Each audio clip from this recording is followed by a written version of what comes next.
Bismillahirrahmanirrahim. Today I am going to present some important points of the retinal therapy, which are supposed to not keeping in consideration by various experts.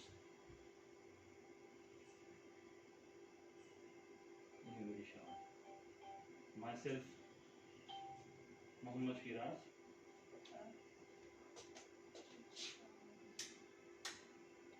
A point which should be cleared.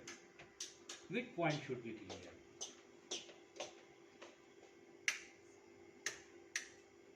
Modes of treatment in Unani medicine are इलाज बिल तदबीर व तगजिया, इलाज bill दवा, इलाज bill याद.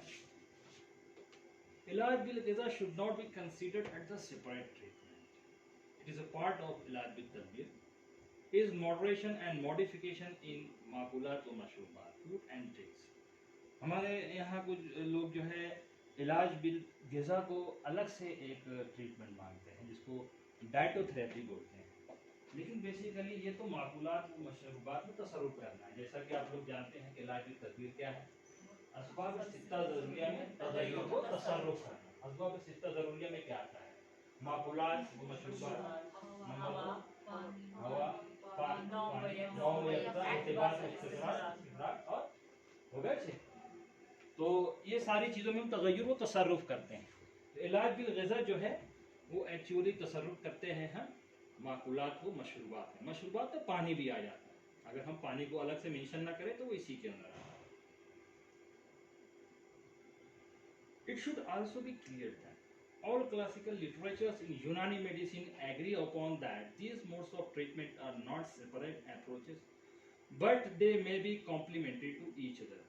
Sometimes only one mode, two modes, or all three modes are recommended for the management of disease. ये ज़रूरी नहीं है कि एक साथ आप असबाब सित्ता ज़रूरिया में तसर्रुफ करें, सारे छः के छः में तसर्रुफ करें, बल्कि कभी एक में तसर्रुफ करें तो वो भी एक तदबीर है. फॉर एग्जांपल, एक शख्स है, उसको यहाँ पे सर्दी का मौसम रास नहीं आता है, दिसंबर में, जनवरी में, फरवरी में, वो यहाँ से उठ के बम्बई चला गया. वहाँ की आबोहवा में रह रहा है, वहाँ पे गर्मी साल भर रहती है, वहाँ पे ह्यूमिडिटी ज़्यादा है, वो मौसम उसकी सेहत को फ़ायदा देता है. इसी तरीके से कुछ लोग जो वहाँ रहते हैं, गर्मियों सख्त गर्मी तो जब उस वक्त वहाँ पड़ रही है हमारे शहर में, मालेगांव में फॉर एग्जांपल टेम्परेचर 48 तक जा रहा है, 49 तक जा रहा है, उस मौसम में कोई उठ करके ना आ जाए. वो इस वक्त अप्रैल और मई का महीना यहाँ पर होता है, जहाँ तो स्प्रिंग का वो मौसम है, तो वो उस चीज़ का सेहत पे बहुत अच्छा असर होता है. तो ये हम क्या कर रहे हैं?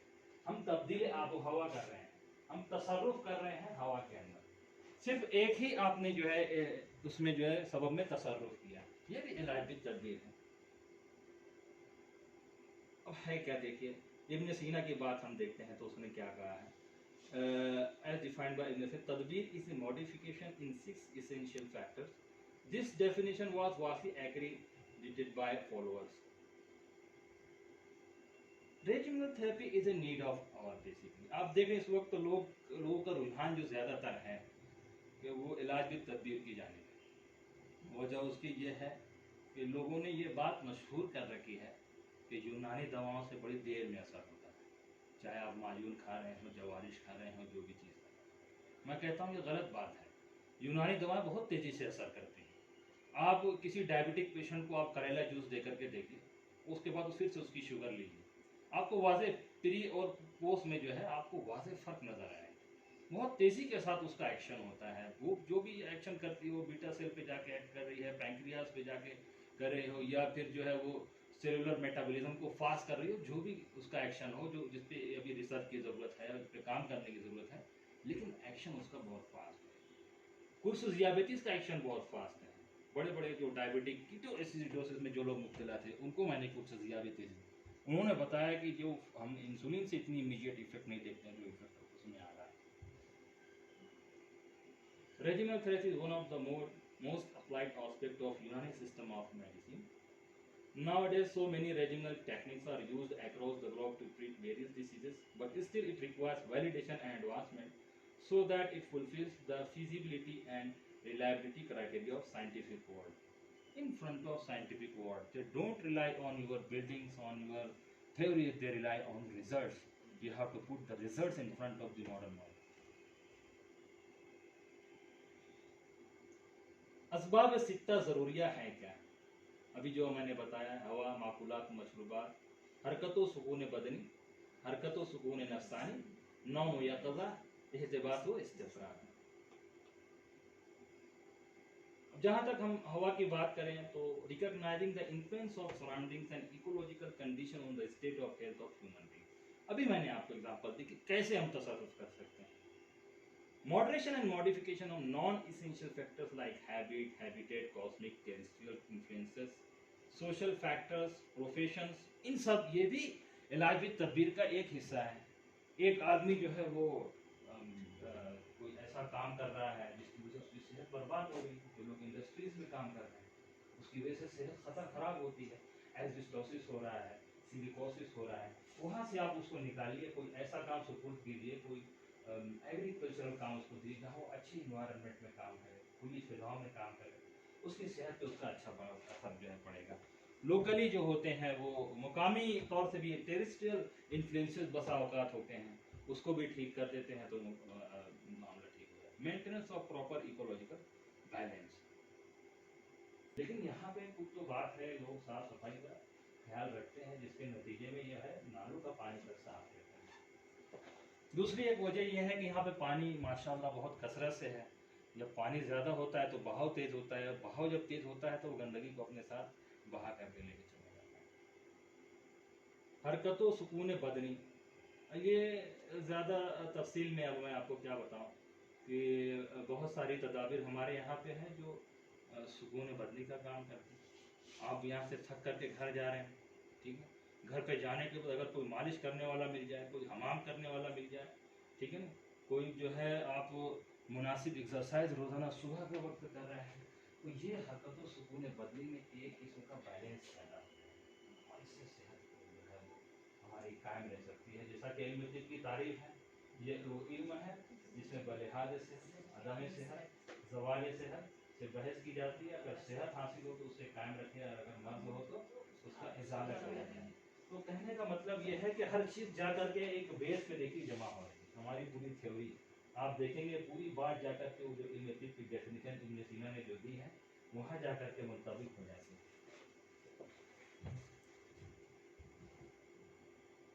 हरकतों सुकून नफसानी, psychological treatments, spiritual treatments, meditation.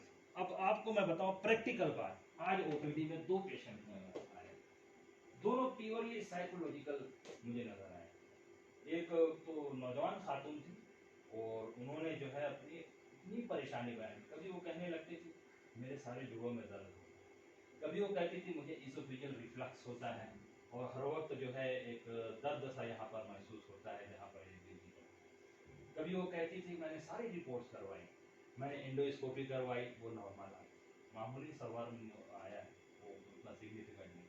मैंने यूएसजी करवाया, वो भी नॉर्मल आया, सारी रिपोर्ट मेरी नॉर्मल आई है और मैं चाहती हूँ कि मैं एमआरआई की तरफ जाऊँ, एमआरआई एब्डोमेन की तरफ जाऊँ। बहरकैफ जो पूरी कंप्लेन उसकी मैंने समझी। पहले तो मैंने सोचा हर चीज़ को नोट डाउन करूँ, लेकिन अगर मैं हर चीज़ को नोट डाउन करता तो मेरा केस पेपर जो है वो खत्म हो जाता। ओवरऑल मैं इस कंक्लूजन पर पहुँचा कि उसके जो हालात इस वक्त चल रहे हैं उसके नतीजे में ये सख्त स्ट्रेस में है। जो उसने अपनी पर्सनल हिस्ट्री वगैरह बताई, उसके रिश्ते कई बार टूटे और उसके वालिद के ऊपर स्ट्रोक आ गया और उसके नतीजे में कई लाख खर्चा हो गया। वो चीज़ कहीं ना कहीं जो है वो डिप्रेशन में ले जाने का काम कर रही है। और डिप्रेशन एक किस्म का उमूल अमराज है, उसमें यही होता है, कभी आपको लगेगा सर दुख रहा है, कभी आपको लगेगा कि पेट में प्रॉब्लम है, कभी आपको कोई और प्रॉब्लम महसूस होगा। ये असल प्रॉब्लम कहाँ है? असल प्रॉब्लम आपके ब्रेन में, उसको आपको करना। ऐसे पेशेंट की आप सिर्फ काउंसलिंग करेंगे, वो पेशेंट खुद बोल के आएगा कि मुझे ऐसा लगा कि अब मैं सही जगह इलाज करूँ। एक खातून आई, उनको न्यूरोलॉजिकल प्रॉब्लम्स, मतलब न्यूरोमस्कुलर टाइप की प्रॉब्लम्स, मसल्स में पेन है और वही जॉइंट में सारी, वो तो रोने लगी आते साथ। लेकिन मैंने गौर किया वो उसको एक सिक्योरिटी वाला उस पर लेकर के आया था व्हील चेयर के ऊपर। तो मैंने कहा बेटा है? उसने कहा हाँ बेटा है। बेटा है मगर माँ को दवाखाना साथ में लाने के लिए तैयार। ये रो रही थी पेशेंट वहाँ पे, बजाय वो दर्द बता रही है कि इधर दर्द है उधर, लेकिन वो असल दर्द उसका क्या है? औलाद काम नहीं है। तो ये चीज यूनानी ने तो बहुत पहले ही बता दी है कि आपको जो है साइको हरकतों सुकून नफसानी के ऊपर भी ध्यान देना है। साइको साइकोलॉजिकल, वहाँ पे आपको काउंसलिंग करनी है पेशेंट, ये भी एक लाइब्रेरी तदबीर का हिस्सा है। स्पिरिचुअल ट्रीटमेंट इसमें बहुत मुफीद और नाफी होता है। आप उनको रूहानी तौर से अगर बताएं कुछ अमाल हैं, जैसे तिलावत कलाम पाक है, ज़बरदस्त स्पिरिचुअल ट्रीटमेंट, इसमें आदमी की कुव्वत इरादी मजबूत हो जाती है। मेडिटेशन है, मुराकबा है, आदमी बैठे किबला होकर बावजू होकर बैठे और अपनी तवज्जो अल्लाह ताला की तरफ लगाए, अल्लाह ताला की नेमतों का इस्तेज़ार करे कि अल्लाह ताला ने कितना इनाम दिया है। एक पेशेंट आ जाए, गरीब थे, औसत दर्जे के थे, वो अपने बच्चे को लेकर के आए, उस बच्चे को सुनाई नहीं देता है, उसको इंटरनल पार्ट जो ईयर है, कॉकलिया, वहाँ पे कुछ कॉन्जेनिटल डिफेक्ट है। तो जितने ईएनटी और ये सारे स्पेशलिस्ट उन्होंने कहा कि हमको क्या करना पड़ेगा, इसमें इसकी सर्जरी करना पड़ेगा, लेकिन फिर भी गारंटी नहीं है कि उसकी जो समाज वापस हो। बच्चे को हम लोगों ने देखा है, डॉक्टर सना भी मौजूद थी, तो एक लम्हे के लिए मैंने ये बताया कि आदमी ये सोचे कि अल्लाह ताला ने हम पर कितना इनाम किया है, इसका जो है रूहानी पर बहुत अच्छा इफेक्ट पड़ता है और दिल आदमी का दिल अल्लाह की तरफ मुतवज्जह हो। This is nothing but meditation and it's a part of हरकत व सुकून नफसानी, और इसमें आदमी के आज़ो व जवारे में सुकून और वकार पैदा हो जाता है। सारी चीज़ें ऐसा लगेगा आपको कुछ देर के लिए आपके पास वापस आ गई। रिटेंशन एंड एलिमिनेशन यानी एहतिबास और इस्तेफराग। इसमें ब्लड लेटिंग थेरेपीज हैं, जो इस्तेफराग कुल्ली है उसमें तो फर्द आता है और इसहाल आता है, बाकी में यहाँ हिजामा है, तालीक है, तय है और इदरार है और तारीख है, और ये सारी जो है वो थेरेपीज आती है, इसमें हम इस्तेफराग कर सकते हैं। अगर आप नुज़्व इसहाल कर रहे हैं तो ये भी एक किस्म का इस्तेफराग है। शरायत इस्तेफराग, उसूल इस्तेफराग की डिटेल में जाने का इस वक्त नहीं है। ओवरऑल जो डिसलिपिडीमियाज के पेशेंट हैं और हाइपरलिपिडीमियाज के पेशेंट हैं, हमने उनमें फर्द का बहुत अच्छा इफेक्ट देखा है। आजकल हम बहुत कसरत से मरीज़ों के ऊपर फर्द करवा रहे हैं और वो मरीज़ों का क्या कहना है कि हमें पहले के मुकाबले में बहुत रिलीफ फील हुआ है। फैटी लिवर के कितने सारे पेशेंट जिनके सारे मार्कर्स बढ़े हुए थे, एलडीएल बीएलडीएल, वो सारे नॉर्मल हो रहे हैं। तो 5 सीटिंग टोटल है जो कि अभी नहीं हुई है, जब ये सीटिंग होगी तो इंशाल्लाह उसकी केस स्टडीज़ भी आपको प्रेजेंट करेंगे। ओवरऑल इसका बहुत अच्छा इफेक्ट है फर्स्ट जगह। और हिजामा के ताल्लुक से तो हम अभी आगे डिटेल में बात करेंगे।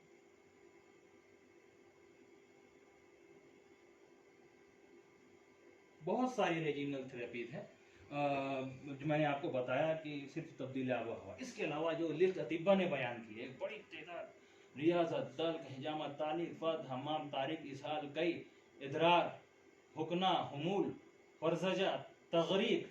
तगरीक कहते हैं कि वसा होगा पेशेंट को डुबकी लगानी होती है, समुंदर के पानी के अंदर अगर वो डुबकी लगा ले, बाद अमराज तो उसमें शिफा हो जाता है। बसा होगा तिलों के तिल के अंदर डुबकी लगानी होती है, तेल के अंदर, मतलब जो बदन की खुश्की है वो उसमें जायद हो जाती है। तगरीक उसको कहते हैं, ज़र्क तज़हा कहते हैं, एक मखसूस रोशनी को तरीके से रोशनी को शहरों में शमसी दिया जाता है, सनलाइट आप ले रहे हैं, तो ये भी एक किस्म का इलाज है। शमूम में सूंघना होता है, खुशबूदार चीज़ें या ऐसी चीज़ें सूंघना है। बहुत सारी जो डिसीजेज मैंने आपको न्यूरोलॉजी में बताई, एनोज़मिया, पैरानोज़मिया, जो भी बताई, उसमें जो है हम इसको अप्लाई कर सकते हैं। नुफूख है, नुफूख के अंदर क्या करते हैं कि दवा को किसी उसमें जैसे बीड़ी होती है, रोल बना के कागज का या किसी तरह की चीज़ फूंकते हैं ना, इस पे स्टडी करने की ज़रूरत है। इस पे सोच कुछ new thing, something new you have to do in the regional in the field of the research. और इसमें भी है, बहुत प्यासी है सारे टॉपिक। गसूल है, गस्ल बोलते हैं धोने को, जो मैंने आपको हमाम के दिन बताया था क्या होता है, जिस पार्ट है उस माउथ को धोना है। डायबिटिक फूड में आप प्रॉपरली ड्रेसिंग एंटीसेप्टिक ड्रेसिंग कर रहे हैं, नथिंग बट गसूल के अंदर वो आ जाता है। जिमादात का इस्तेमाल, नफूख का इस्तेमाल। वजूर क्या होता है डॉक्टर साना? हलक में दवाओं को टपकाने को जो है क्या कहते हैं, वजूर कहते हैं। वो भी किसी चीज के जरिए से, अब आप कोई इंस्ट्रूमेंट ऐसा कुछ निकालें जिसके जरिए से आसानी के साथ आप डायरेक्टली हवा में हलक के अंदर जो है दवा को पहुंचाएं, ताकि उसका असर वहीं पर हो। लुकात है, इनका असर हलक पर डायरेक्ट होता है, तो अगर उसको डायरेक्ट हलक ही में पहुंचाएंगे तो कितना बेहतर रहेगा। यहाँ पे तो नजले नजले के बेशुमार मरीज आ रहे हैं, तो इस ताल्लुक से सोचा जा सकता है वजूर करवाएं। उसमें सुनून होता है, दांतों को जो है वो मांजने के लिए। आज दांत तो बहुत खराब हो रहे हैं, बच्चों के दांत तो आमतौर से खराब ही रहते हैं, उनके अंदर सुनून क्या है? उसमें सुनून का दूसरा फायदा भी है। क्या है फायदा, कोई बताए? जब सुनून के जरिए से आप प्रेशर देंगे ना, उंगली के जरिए से मारेंगे ना, उंगली से, तो दांत लेवल में भी आते हैं। कौन नहीं चाहता कि उसका दांत लेवल में रहे, जब वो हंसे तो मोती जैसे उसके दांत चमकने लगे और वो एक खुशगवार मंजर पेश करे, कोई चाहता है, कोई नहीं चाहता कि उसका दांत बाहर रहे। तो इस चीज से आप सोच सकते हैं, ये भी एक कतूर या कतूर सही लफ्ज है। जो अगर हम दवा की बात करें तो कतूर कहेंगे, अमल की बात कहेंगे तो कुतूर कहेंगे। कुतूर आमतौर से कुतूर चश्म के जिम्न में हम इस्तेमाल करते हैं, अर्थे गुलाब, कंजंक्टिवाइटिस और भी ब्लेफराइटिस और भी दीगर जो बीमारियां हैं आँख की, जो मैंने आपको बहुत सारी बीमारियां आपको पढ़ाई भी हैं, उसको कुतूर करवाए। तमरीज कहते हैं रोगन चपड़ने को, रोगन के कोहल या सुरमा, कोहल बयास, कोहल चश, कोहल जवाहिर, कितने सुरमे हैं, ये भी इलाज की तदबीर है। और सुनून में सुनून मुजल्लिय दंदान, एक प्रेजेंटेशन मेरा है अमराज दंदान पे, इंशाल्लाह मैं कभी आपको बताऊंगा, उसमें दांतों की केयर कैसे की जाती है वो तफसील से उसमें आएगी बात। बरूद, बरूद एक किस्म के ये बर्द से बना है, ठंडक, ये भी बहुत सारी बीमारियों में हम इस्तेमाल करते हैं। तेला है, फतीला है, पाशोया है। यहाँ पे हर हर तदबीर पे इस वक्त तो रोशनी नहीं डाली जा सकती, क्योंकि तदाबीर की जो है वो अकसाम बहुत ज्यादा है।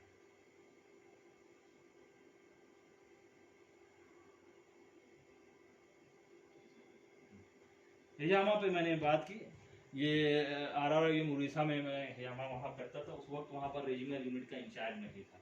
वहाँ पे मुझे दो ही काम थे, सुबह OPD देखना और दोपहर का टाइम और रात का टाइम वहाँ सिर्फ इलाज भी तदबीर के लिए। तो कभी हिजामा करता था, कभी लीचिंग करता था, कभी दूसरी तदाबीर। मैं बात बता रहा हूँ, ये मेरी अपनी बात नहीं है, हमारे उस्ताद मोहतरम अलीमुद्दीन कमरी सर मेरे गाइड थे, वो वहाँ रीजनल एक्सपर्ट हैं NRU में। तो उन्होंने जो बात बताई है वो ये कि it is a traditional method of treatment. It is usually performed by introducing heat into the glass cup or similar object and placing it immediately over the मेजेमेनारिया हो गया, withdrawing air from inside the cup's horns with mouth suction cup। आपको पता होगा पहले cup इस्तेमाल नहीं होते थे, हॉर्न्स भी इस्तेमाल, आज भी कुछ लोग करते हैं जो देहाती इलाकों में मुदाफात में आप जाए, उसकी अपनी इंपॉर्टेंस है। बहरकैफ the vacuum created inside the glass produces a suction effect that increases blood circulation to the local area, relaxes muscle tissues and releases the factor causing discomfort। ये एक मैकेनिज्म बयान किया गया है जिसके तरीके से जो है क्या उसका मैकेनिज्म है, किस तरीके से वो काम करती है। Latest glass cups and suction cups. In 20th century the new glass cups were came into use। common drinking glasses were used previously मेजेमेनारिया के लिए। Nowadays, glass cups are used as sturdy substitute. One could see the skin within the cup and evaluate the degree of response। अब कुछ advances हुए हैं हिजामा के अंदर, कुछ लोग इस तरीके की मशीन यूज़ करते हैं हिजामा में, और उसमें आपको इस तरीके से बार बार, क्योंकि कई मशीनें ख़राब हो गई थी इससे भी। अब इसमें वो मसला नहीं है, मशीन लगा अलग से उससे कनेक्ट कर दिया, ऑन कर दिया, वो खुद ब खुद सक है। उसमें डिग्री आपको तय करना है कितना उसमें सक्शन करना है। ये फायर कपिंग के लिए जो ग्लासेस यूज़ हो रहे हैं या हो रहे हैं, इस तरीके से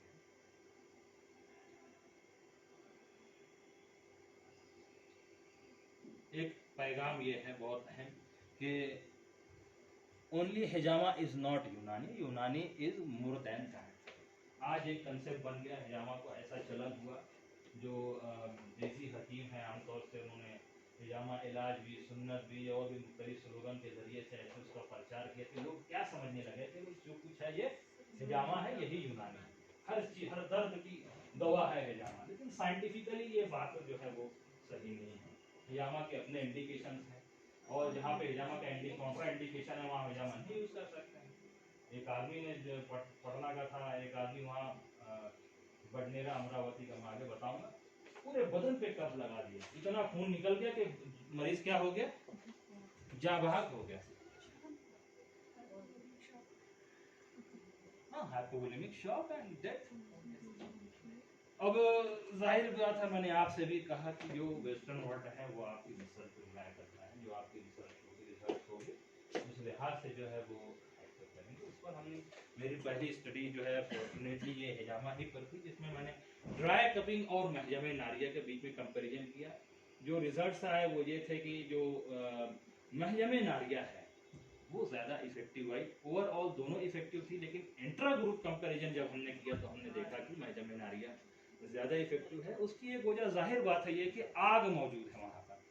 आग से जो है क्या होता है कि हरारत पैदा होती है, और हरारत से हरकत पैदा होती है, जो यूनानी का उसूल है। जिसकी वजह से वहाँ दौरान खून तेज़ हो जाता है। दौरान खून जितना तेज़ होगा उतनी ज़्यादा जो है वहाँ पे टॉक्सिन्स को का खात्मा होगा, इमाला मवाद होगा और फ़ायदा ज़्यादा होगा। ये वही एहतियात है जो मैंने अभी आपको बताई। हमने उड़ीसा में एक पेशेंट पे लीचिंग की। इथिकली जो फोटोज़ लिए जाते हैं वो एक ही रेंज में लिए जाते हैं, लेकिन हमें उस वक्त जो फोटोज़ अवेलेबल थे मैंने वही बताए हैं यहाँ पर। आप देख सकते हैं बिफोर एंड आफ्टर में बड़ा फ़र्क आ गया है लीचिंग करने के बाद। ये सोरियासिस का पेशेंट है। ये हिपोक्रेटिक जर्नल में ये हमारा पेपर पब्लिश भी हुआ।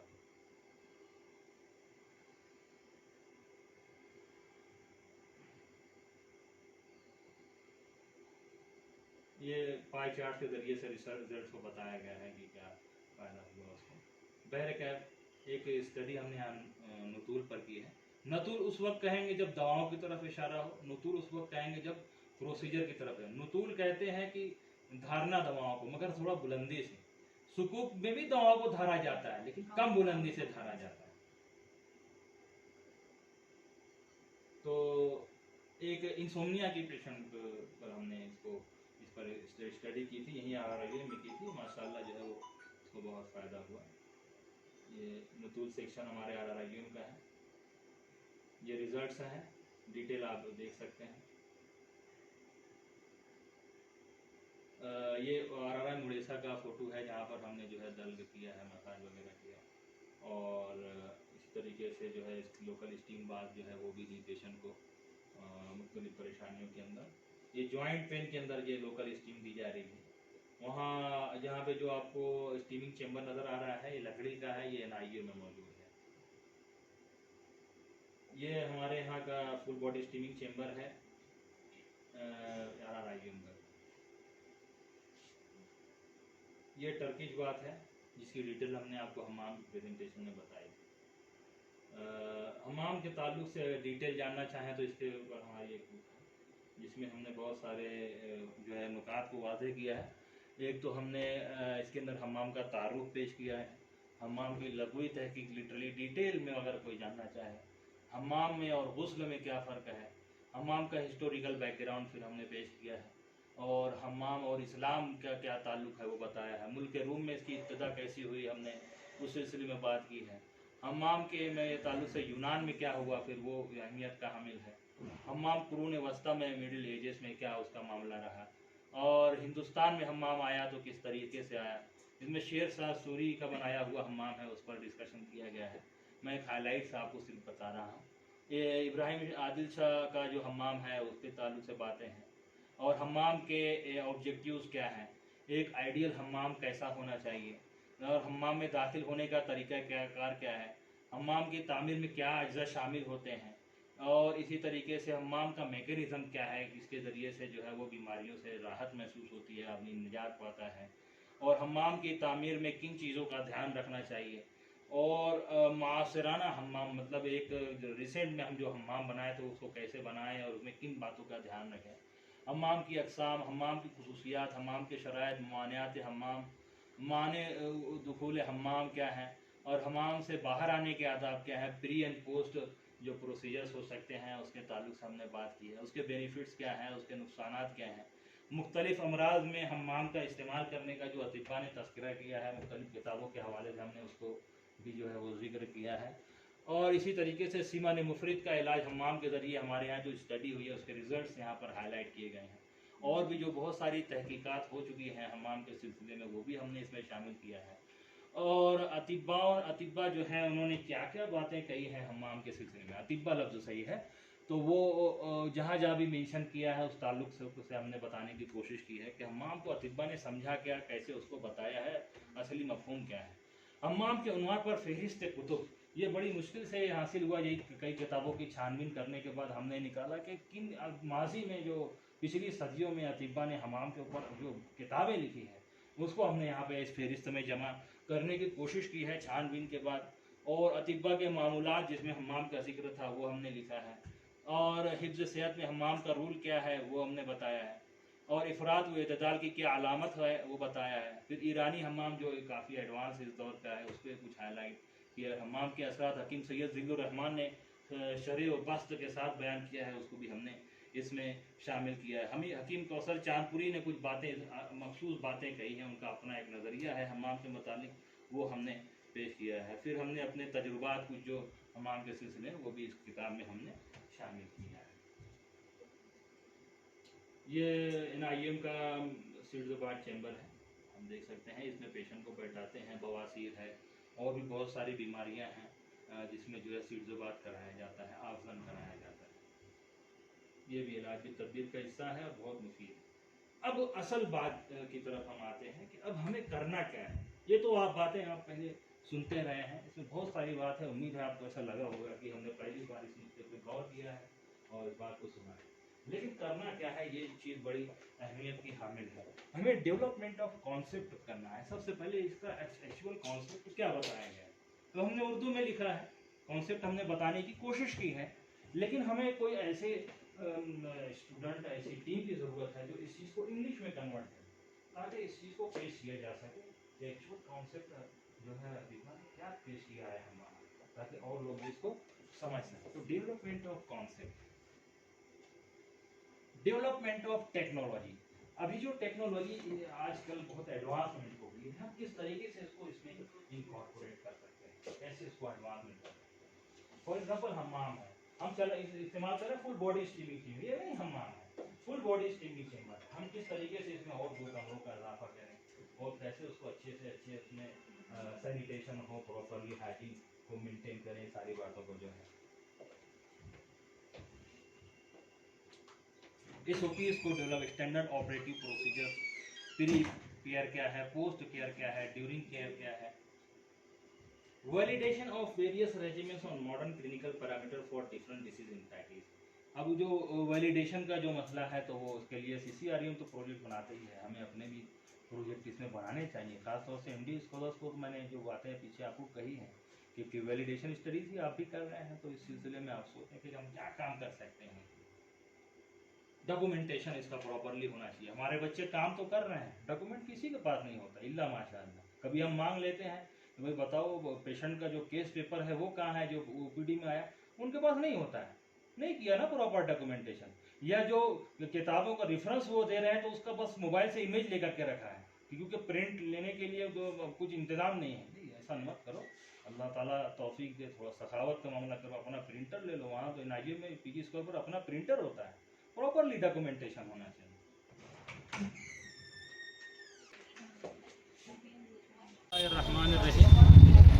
तिब्ब यूनानी ये वो इल्म है जिसमें बलिहाज सेहत, अदम सेहत और ज़वाल सेहत से बहस की जाती है। अगर सेहत हासिल है तो उसको कायम रखने की कोशिश की जाए, और अगर मर्ज़ है तो उसको उसका इजाले की कोशिश की जाए।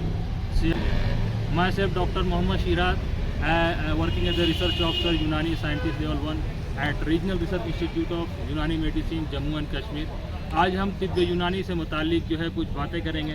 तिब्ब यूनानी ये जो इल्म है इसकी बुनियाद, इसका ओरिजिन ग्रीस से हुआ और ग्रीस से निकल के ये रोम पहुँची, रोम से निकल के ईरान पहुँची, वहाँ से जो है मुख्तलिफ ममालिक से होते हुए हिंदुस्तान पहुँची, और हिंदुस्तान में आज ये तिब्ब, ये इल्म फल रहा है, फूल रहा है। यहाँ के अतिब्बा ने जो है इसको मज़ीद जिला बख्शी है।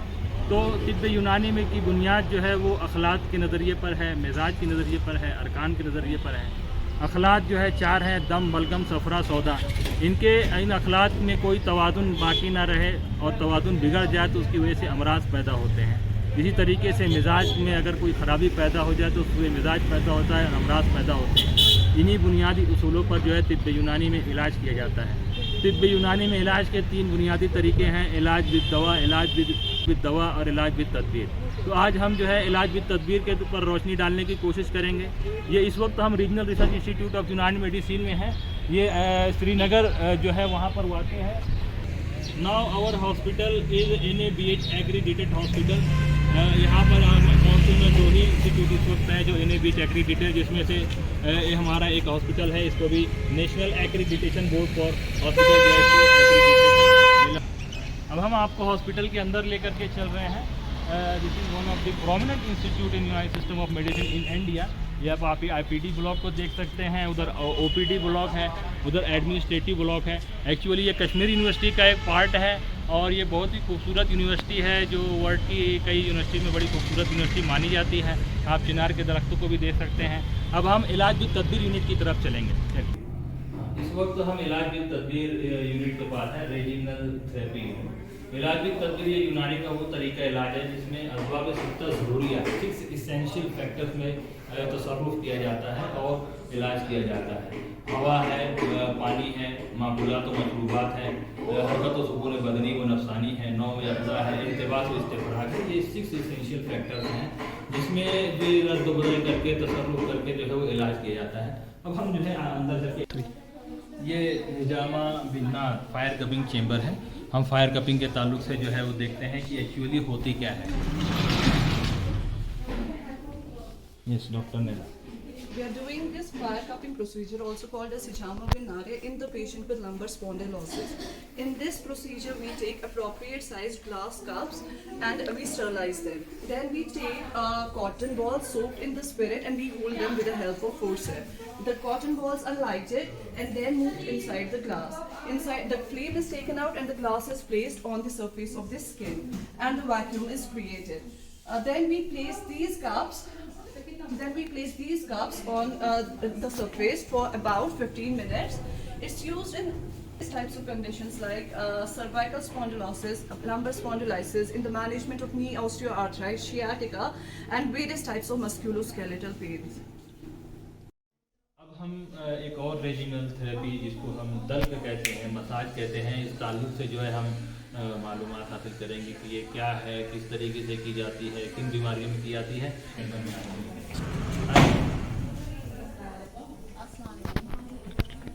दलक, मैं आपको थोड़ा सा दलक के बारे में बताऊंगी। दलक जिसे हम मसाज भी कहते हैं, it's one of the most important regimen among the procedures of इलाज बिल तदबीर.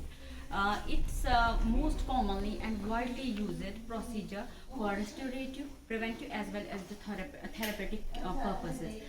It's used for removal of the toxins and waste metabolites from the body. अब हम तीसरी एक और इलाज इस तदबीर का जो तरीक़ाकार है, एक तदबीर है इनकबाब, इसको स्टीम एप्लीकेशन, स्टीम इनहेलेशन भी बोलते हैं। इस थेरेपी के बारे में मालूमात हासिल करेंगे क्या है, बिल्कुल शॉर्ट में।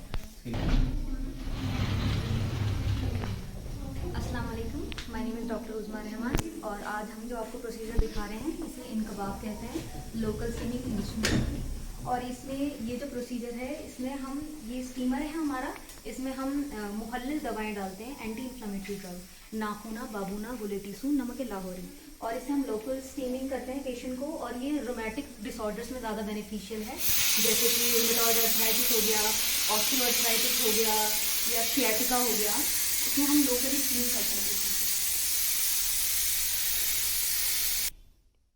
अब हम एक और रेजिनल थेरेपी है, इम्पॉर्टेंट रेजिनल थेरेपी की तरफ आ रहे हैं, जो कहलाती है फुल बॉडी स्टीमिंग चेम्बर, जिसको हमाम भी कहते हैं, और इस पर माशाल्लाह रिसर्च भी हो रही है। अब हम देखते हैं कि एक्चुअली ये थेरेपी है। मेरा नाम डॉक्टर फौजिया आज़मी है। यहाँ हम अपने पेशेंट को हमाम थेरेपी दे रहे हैं। ये इलाज भी तदबीर का एक कदीम तरीका इलाज है। इसमें हम बॉडी को न सिर्फ मैल कुचल से क्लींजिंग ही नहीं करते या डिटॉक्सिफिकेशन ही मकसूद नहीं है, इसके अलावा हम इसे बतौर इलाज इस्तेमाल करते हैं सामान्य मुफरत या ओबेसिटी में, और स्किन डिसऑर्डर्स में, जॉइंट पेन को रिलीव करने के लिए, मस्कुलोस्केलेटल डिसऑर्डर्स में इसको इस्तेमाल करते हैं। इसकी कॉन्ट्राइंडिकेशन है अगर पेशेंट हाई ग्रेड फीवर में हो, या फिर उसको कोई कार्डियोवैस्कुलर डिसऑर्डर हो, या फिर हाइपरटेंसिव हो, तब हम ये अवॉइड करते हैं। Otherwise it is a very good effective therapy of Unani regimental. One of the regional therapy is नुतूल। जब प्रोसीजर होता है तो नुतूल बोलते हैं, और जब दवाओं की तरफ इशारा होता है, मसलन किसी बर्तन में जो है दवाएं रखी हुई हों जिसके ज़रिए से नुतूल करना है, तो उसको हम नतूल कहते हैं। दोनों प्रोनाउंसिएशन जो है वो सही है। तो इसको इरिगेशन भी कहते हैं। तो इस ताल्लुक से हम मालूमात हासिल करेंगे कि ये क्या क्या थेरेपी है, कैसे करते हैं।